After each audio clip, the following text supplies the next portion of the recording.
ნამდვილად ჩვენ ახლა ვართ მოცემულობაში, როცა ძალიან რთულია იმას თქმა ჩემთვის და ნებისმიერი ემიგრანტისთვის ალბათ, რომ დამბრუნებლები არა ვართ და არც ვფიქრობ ასე და აი მკითხვაზე სად ვართ, ანუ პესიმიზმში ვართ გადასული თუ პირიქით ბრძოლის ხასიათზე, ცალსახად ბრძოლის ხასიათზე. უბრალოდ ეს არის მოცემულობა, რომელშიც ბრძოლის ყველა სივრცე არის გამოსაყენებელი და ალბათ ემიგრაცია ყოველთვის იყო იქ სივრცე, საქართველოსთვის აი ისტორიას იხსენებდით და ახსენეთ ძალიან ბევრი ჩემთვის პატივსაცემი ადამიანი წარსულიდან, ასევე ორი ადამიანის მაგალითი მომყავს ხოლმე ბოლო პერიოდში ხშირად.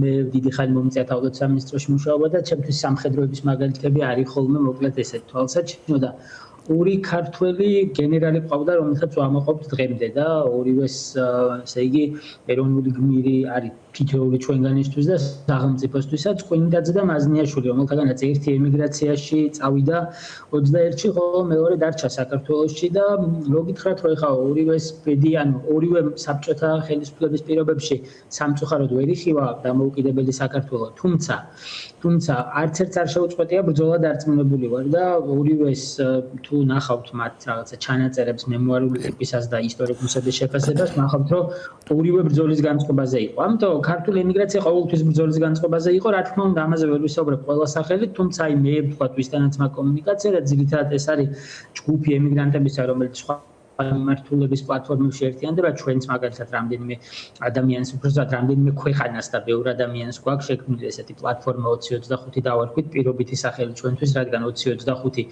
გონია გარდამტეხი წელი და ამ წელს აი აქ შეგაწყვეტილებ, რატომ 2025? რატომ არის სწორედაც რომ 2025 გარდამტეხი და არა მაგალითად 2026, 2027? მე მესმის ყველა წელს თავისი რაღაც მნიშვნელობა ამ საკრალური წმენდი ასე ვიტყვი, რაღაცა მნიშვნელობა აქვს და ყოველ წელზე ჩვენ ესე დიდ ფსონს ჩამოვდივართ, მაგრამ ეს ხო არ არის მაინც რაღაც სპრინტი, ეს არის ერთგვარი მარათონი, ამას უნდან საშუალო დისტანციაზე მარათონი და მე ჩემსაც უსაყვედურია გულახდილად გეტყვით და საკუთარ თავზეც ვიტყვი, რომ აი ესე ოპტიმისტური ნუ ხარ, იმიტომ რომ ეს მაინც მარათონია და ნუ დავაიმედებთ საზოგადოებას, რომ მაინც და მაინც ამ პერიოდში მორჩება. ეს უკრაინის კონტექსტში ძალიან საინტერესო იყო.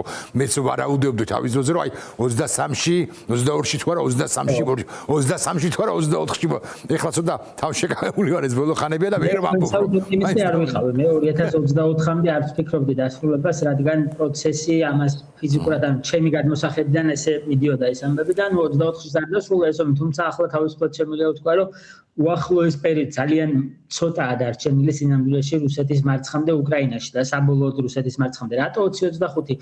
ამაზე პასუხი ჩემი მარტივია. მე ესეთი მიდგომა მაქვს რა, ზოგადად როცა მიზანს ისახავ ადამიანი, მე დიდი ხნის განმავლობაში მომიწია სხვადასხვა ტიპის ორგანიზაციაში მუშაობა და მათ შორის პროექტების მიმართულებითაც წერდი პროექტებს და ასე შემდეგ და აი მიზნის გაწერა არის ერთ-ერთი ყველაზე მნიშვნელოვანი ელემენტი, ხო, ნებისმიერ საქმიანობაში.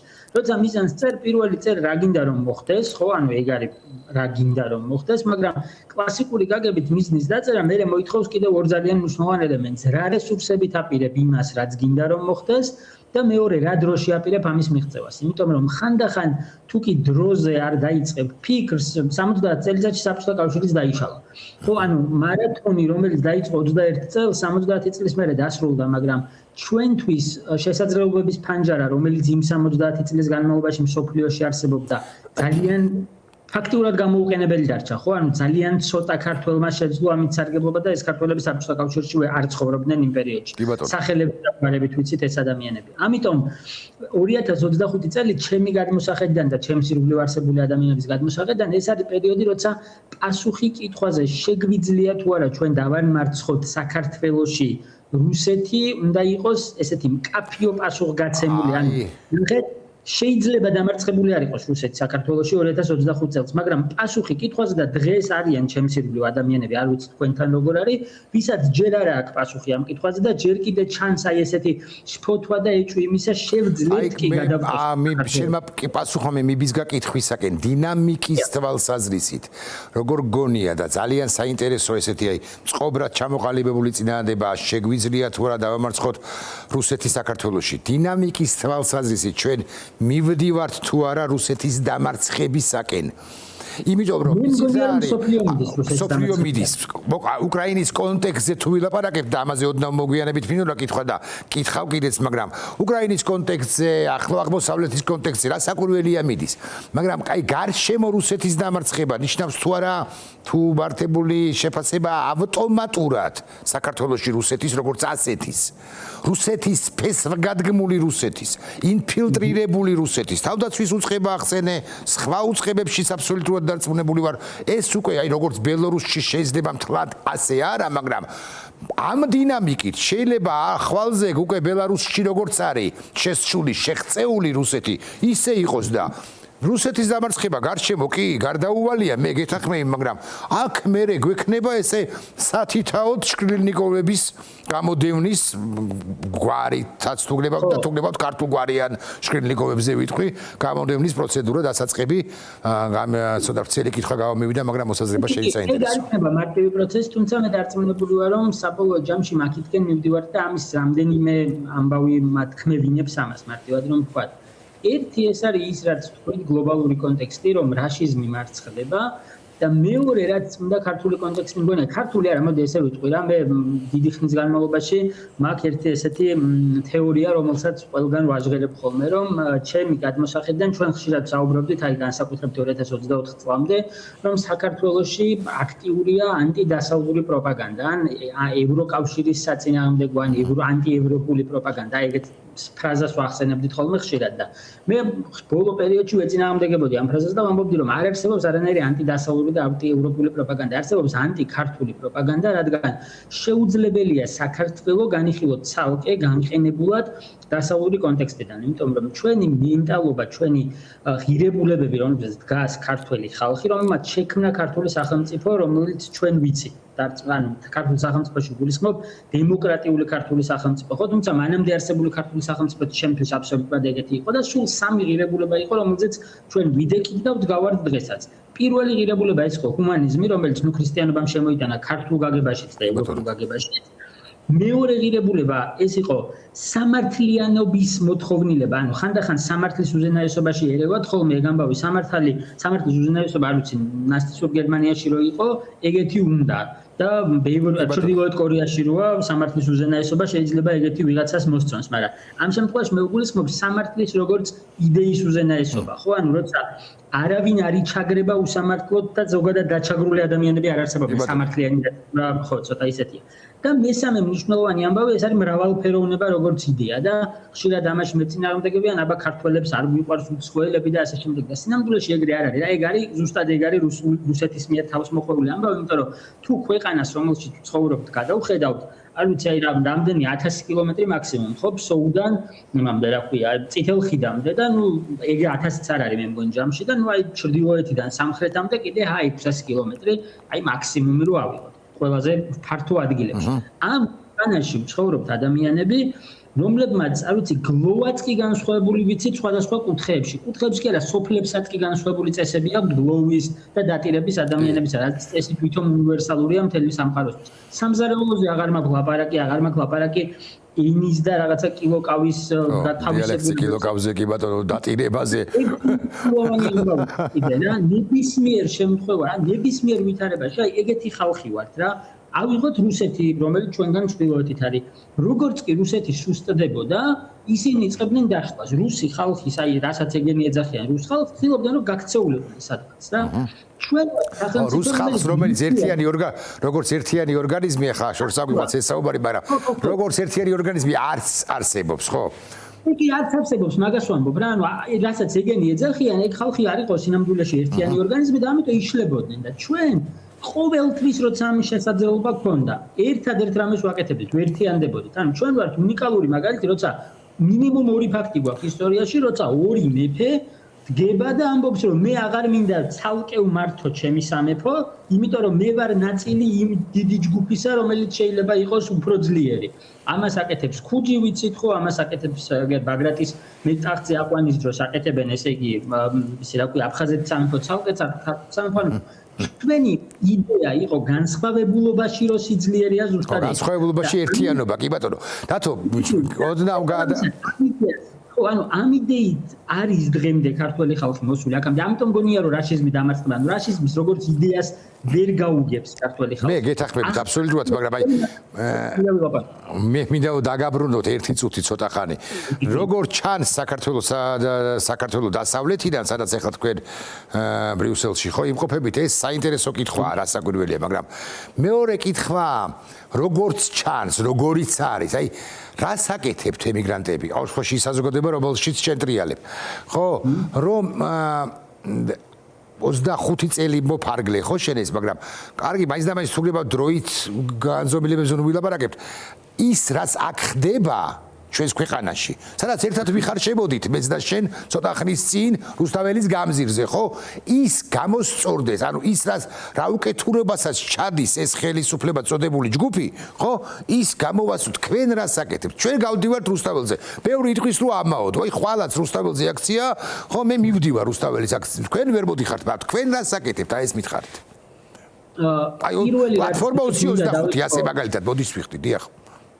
პირველი რით მინდა დავიწყო ეს არის ის რომ აბსოლუტურად გეთანხმებით იმაში რომ არავინ არ გადის რუსთაველზე ამაოდ, იმიტომ რომ ის რასაც ჩვენ ვაკეთებთ გვარწმუნებს ზუსტად მაგაში რომ არა რუსთაველზე არსებული ბრძოლა ჩვენ აქ ვერაფერს ვერ გავაკეთებთ. იმიტომ რომ რამდენიმე ანუ ემიგრაციის რამდენიმე ჯგუფი გაჩნდა უცებ, რომელმაც სხვადასხვა ქვეყანაში ზოგი ქვეყნის მიხედვით გაერთიანდა, ზოგი შესაძლებლობების მიხედვით, ანუ შესაძლებლობებში გულისხმობ რას რომ ვიღაცა თქვა, ანუ კულტურის სფეროში მუშაობს, აგერ ევროკავშირის რომელიმე ქვეყანაში წლებია და მაგ მიმართულებით ყავს თავისი მეგობრები. იპოვა კიდევ ქართველები, რომლებიც იგივე სფეროში მუშაობენ და დაიწყეს მუშაობა აი ესეთ თემატურ ჯგუფთან. ვიღაც მუშაობს საერთაშორისო ურთიერთობების კუთხით და ევროსაბჭოში, ევროკომისიაში, ევროპარლამენტში ყავს მეგობრები და დაიწყეს ამ ხალხთან მუშაობა და ყველამ სცადა რომ რაღაცა ცალ-ცალკე გაერთიანებები შეექმნა, იმიტომ რომ კოორდინაცია ჭირდება ასეთ საქმეს როგორც წესი. თუმცა იდეა არის ერთიანი, ცალსახად. ყველა იბრძვის იმისთვის, რომ საქართველო იყოს ავტორიტარიზმისაგან თავისუფალი, დასავლური ყაიდის სახელმწიფო, რომელიც ევროკავშირშიც იქნება და ნატოშიც ინტეგრირებული.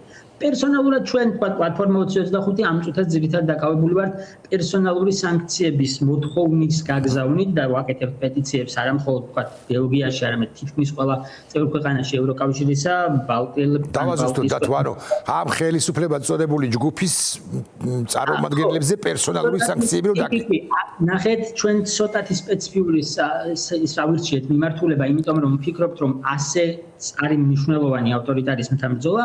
ჩვენ რამდენიმე ქართულ მსხვილ ჯგუფთან ერთად, რომლებიც ძალიან აქტიურები იყვნენ, მათ შორის თავისუფლების ინსტიტუტმა იმუშავა ძალიან აქტიურად და გაგვიზიარა და მადლობა მათ ამისთვის, ესე იგი მონაცემები იმ ცრუ მოწმეებისა პირდაპირ ვთქვათ, რომლებიც ახლა არიან ჩართული უხვად არიან, კი ბატონო.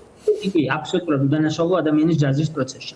ჩვენ გვაქვს რეალურად სია ამ ადამიანებისა თავისი დეტალური აღწერით, რატომ არიან ეს ადამიანები ცრუ მოწმეები და ჩვენი ამოცანა ამ წუთისთვის არის, რომ ქვეყნებს, რომლებსაც აქვთ ამის ინდივიდუალური ნებელობა, იმიტომ რომ იცით, რომ ევროკავშირი არ არის თვალთ ესეთი, როგორ ვთქვა, სწრაფად მოქმედი ინსტიტუცია, მას ბევრი ბიუროკრატიული პროცესი აქვს გასავლელი, თუმცა არსებობს ქვეყნებმა ინდივიდუალურად დააწესონ სანქციები, მათ შორის ამ სრულ მოწმეებს, კი ბატონო. ამ წუთას ამაზე ვმუშაობთ, იმიტომ რომ ეს უფრო სწრაფი მგონია. პოლიტიკოსები რამდენად მოხვდებიან თქვენი დაკვირვების ობიექტები და რამდენად ისაუბრებთ პოლიტიკოსებზე ინდივიდუალურად ქვეყნებთან?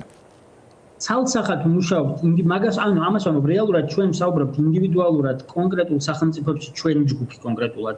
სხვადასხვა სახელმწიფოებში არსებულ ჩვენს რესურსებს ვიყენებთ იმაში, მაგალითად ვთქვათ, აი ხა ბოლო პერიოდში აქტიურად ვმუშაობთ ევროპარლამენტარებთან, რომლებიც სხვადასხვა ქვეყანას წარმოადგენენ და ვცდილობთ, რომ ევროპარლამენტარებმა საკუთარ სახელმწიფოებში, ან რომელსაც წარმოადგენენ, აქტიური ლობირება გაუწიონ ამ იდეას. იმიტომ რომ ვფიქრობ, რომ ავტორიტარიზმი დგას აი ესეთ პატარ-პატარა საყრდენებზე რა, რომელთა შორისაც სრულმოწმეების საკმაოდ დიდი საყრდენი გაჩნდა უცებ და ამ ხალხის ინდივიდუალური სანქცირება უნდა იყოს ერთ-ერთი აუცილებელი წინაპირობა იმისთვის, რომ ავტორიტარიზმი მოიშალოს ჩვენი გადმოსახედიდან. სხვა ჯგუფი ემიგრაციისა მუშაობს ხელისუფლების მაღალი რანგის პირების დასანქცირების მოთხოვნაზე და ისინი ამ მიმართულებით ძალიან აქტიურად მუშაობენ და ვნახეთ, ხო არა ერთ ქვეყნის მიერ დასანქცირებული, თქვა საქართველოში ყოფილიან მოქმედი ჩინოვნიკები, იმიტომ რომ ბევრი სანქცირებული ჩინოვნიკი მოიშორეს ახლა. თუმცა იმას არ ნიშნავს, რომ ამით რამე შეიცვლება და ახალი სანქციები არ წამოვა ახალი თანამდებობის პირების მიმართ, ხო, რომლებიც დაარღვევენ ადამიანის უფლებებს და რომლებიც ემსახურებიან ემუქრებიან რეჟიმს. ანუ რეალურად ემიგრაციის სხვადასხვა ჯგუფი აქტიურად იყენებს თავის შესაძლებლობებს იმისთვის, რომ სხვადასხვა მიზანს მიაღწიოს. მაგრამ მნიშვნელოვანი არის ის, რომ როგორც კი ვიწყებთ საუბარს ნებისმიერ პოლიტიკოსთან, რომელთანაც მივდივართ, აქ თქვა ბელგიაში იქნება ეს თუ ნებისმიერ სხვა ქვეყანაში, პირველი რასაც ისინი ამბობენ, ეს არის გამოხმაურება რუსთაველზე მიმდინარე პროცესის. ისინი ამბობენ, რომ ასეთი ამხანგრძლივობის, ასეთი ურყევი, ასეთი ბრძოლა იშვიათია ძალიან და ეს არის რაც აცოცხლებს საბოლოო ჯამში რაღაც ჩვენ დიდი დრო არ აგვაქვს პრინციპში ხო ერთ კითხვას ორ კითხვას მოგცემ აი უვიზოსთან დაკავშირებით რა ხდება იმიტომ რომ ჩვენ მეც და შენს თავის დროზე ვიზეიმეთ ამ რამდენიმე წლის წინ ხო და ახლდა 10 წლის წინ ამ უვიზო რეჟიმის მიღება და ახლა შეიძლება ჩვენ ეს შეგვიჩეროთ მე ხაზგასმით ვიტყვი მაყურებლისათვის რომ ეს არ იქნება დასრულების პროცესი ეს იქნება შეჩერების პროცესი თუ მაინც და მაინც მაგრამ შენ მეტი ინფორმაცია გაქვს და რამდენად გადმოვრცელდება ამგვარი ტიპის სანქცია მთლიანად ქართულ საზოგადოებაზე რამდენად მაღალია ამის ალბათობა და მე ბოლო ერთი კითხვა მექნება უკვე საერთაშორისო კონტექსტზე შენის ნებართვით კი, ეს არის ანუ რეალურად ჩემი გადმოსახედიდან აქამდე თუ ეს ძალიან მაღალი არ იყო ამის ალბათობა დღეს მაქვს ერთი დიდი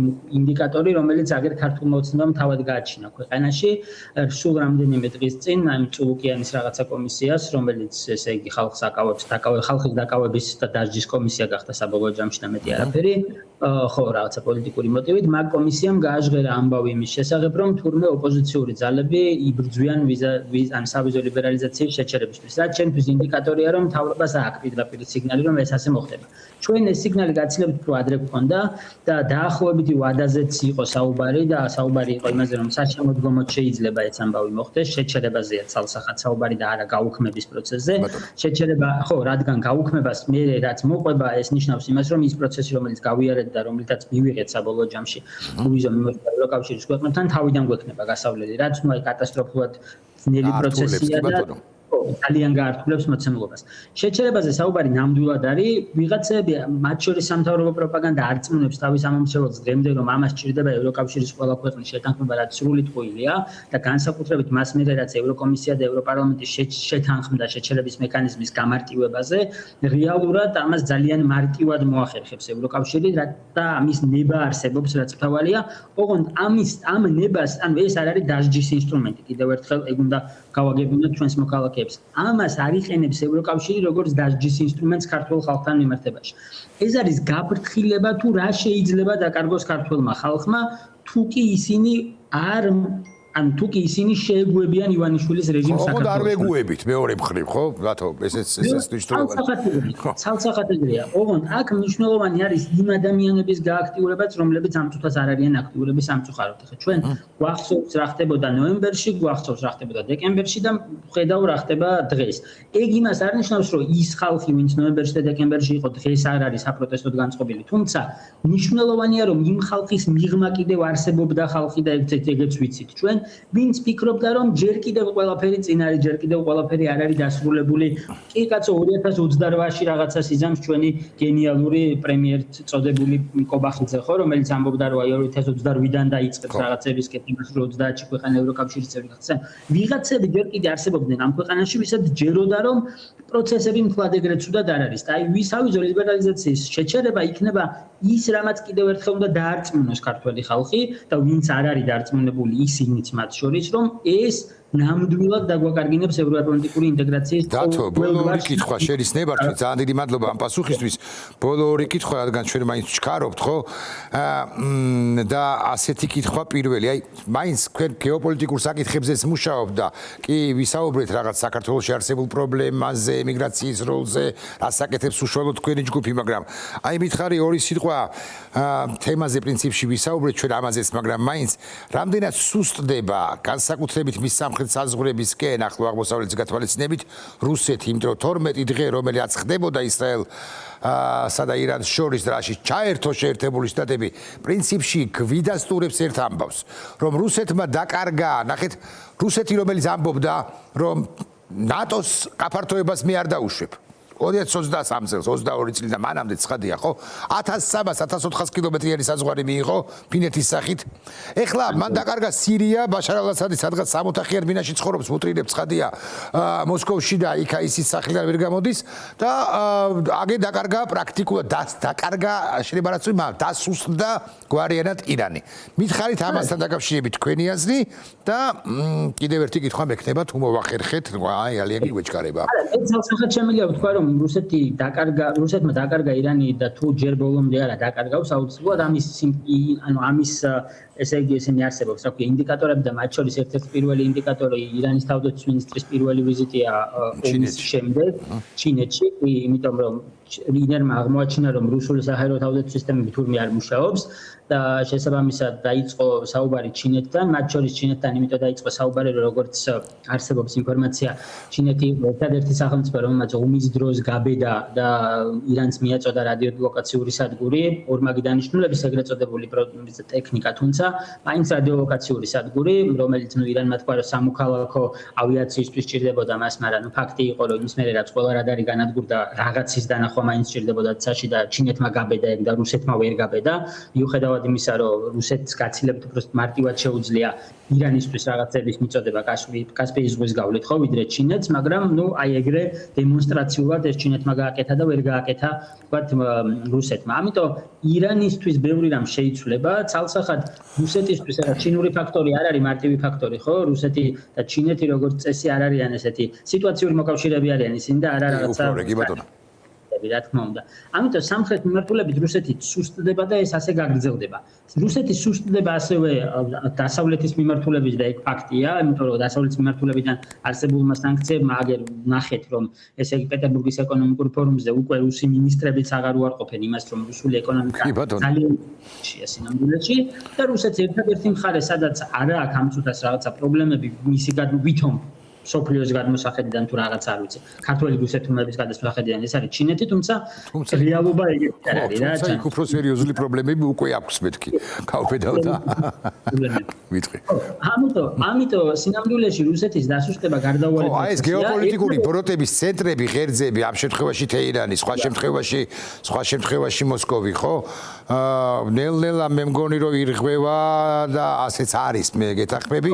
ეს არ არის 3 წალკე და 3 წალკე დარჩა საბოლოო ჯამში მე მგონი და მეტი აღარაფერი ერთადერთი თურქეთ-აზერბაიჯანის ურთიერთობა კვლავ ისეთი მყარია როგორც იყო